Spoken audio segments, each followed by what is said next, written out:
Feed the light, starve the darkness. Galatians 5:16. So I say, walk by the Spirit, and you will not gratify the desires of the flesh.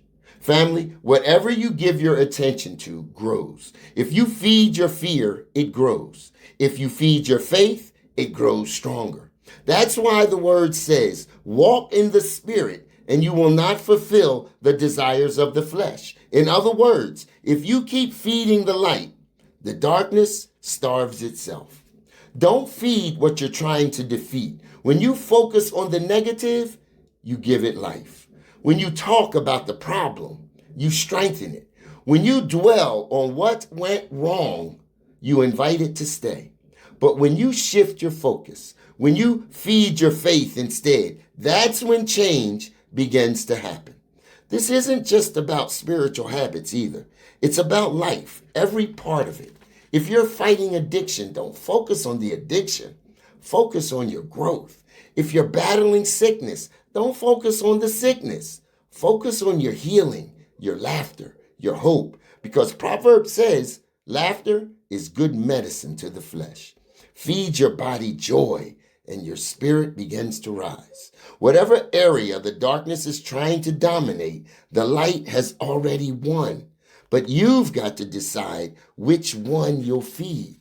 That's why purpose is so powerful. When you're walking in purpose, it's easier to stay positive because your attention is on what's producing life in you.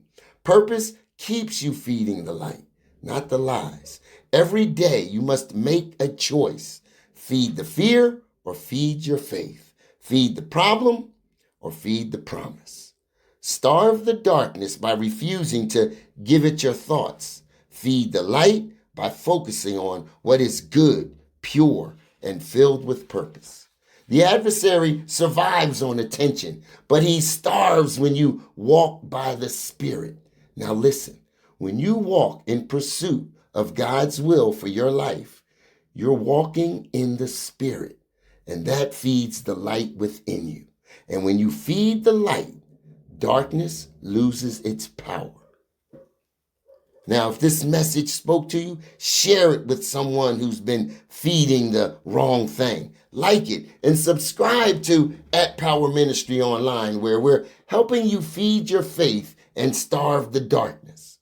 And join us tomorrow for day 6. Stay filled. Because once you're filled with light, darkness has nowhere left to live. Amen.